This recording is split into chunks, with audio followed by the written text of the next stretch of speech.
UP के मुख्यमंत्री योगी आदित्यनाथ ने कहा कि प्रधानमंत्री ने देश की आधारभूत इकाई ग्रामीण क्षेत्रों के विकास के लिए महत्वपूर्ण कदम उठाए हैं ताकि विकसित भारत की अवधारणा को आगे बढ़ाया जा सके। विकसित भारत रोजगार व आजीविका गारंटी मिशन ग्रामीण 2025 पारित हो गया है। ऐसे में देश किसानों, मजदूरों और गाँवों के लिए विकास के हित में उठाए गए कदमों का समर्थन किया जाना चाहिए। लेकिन एनडीए का आभार व्यक्त करने के बजाय इंडी गठबंधन खुले तौर पर भ्रष्टाचार को बढ़ावा देने की अपनी पुरानी परंपराओं का समर्थन कर रहा है। संसद के शीतकालीन सत्र में आदरणीय प्रधानमंत्री जी ने विकसित भारत की संकल्पना को आगे बढ़ाने के लिए देश की आधारभूत इकाई ग्रामीण क्षेत्र में अस्थायी इंफ्रास्ट्रक्चर और रोजगार सृजन के लिए जो महत्वपूर्ण कदम उठाए हैं वह एक नए अधिनियम के रूप में, जिसमें विकसित भारत गारंटी फॉर रोजगार एवं आजीविका मिशन ग्रामीण एक्ट 2025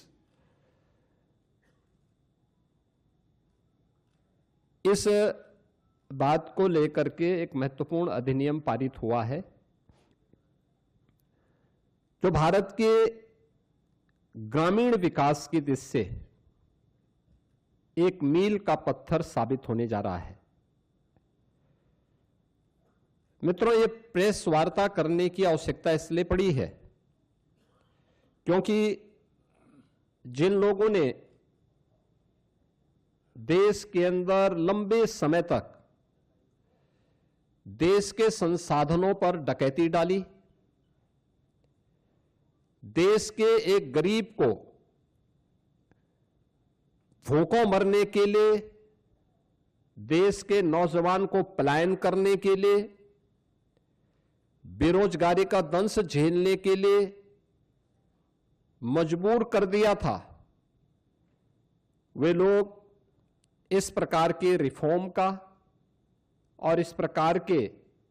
एक पारदर्शी और ग्रामीण भारत के विकास का और विकसित भारत की संकल्पना का समर्थन करेंगे तो कहीं उनकी पोल न खुल जाए,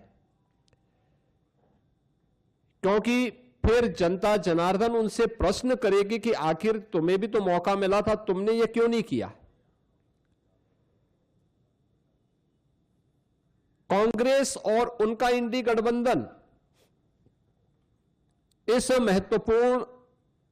अधिनियम को लेकर के कई प्रकार के प्रश्न खड़ा कर रहा है। आश्चर्य होता है कि देश के हित में, श्रमिकों के हित में, किसानों के हित में, गांव के विकास के हित के लिए उठाए गए जिस महत्वपूर्ण कदम का समर्थन होना चाहिए, जिसका स्वागत होना चाहिए और आदरणीय प्रधानमंत्री जी के प्रति, एनडीए के प्रति जिस इंडी गठबंधन को आभार व्यक्त करना चाहिए, आभार व्यक्त करने की बजाय वह भ्रष्टाचार को प्रोत्साहित करने के अपने पुराने कारनामों को ही खुल के समर्थन कर रहा है।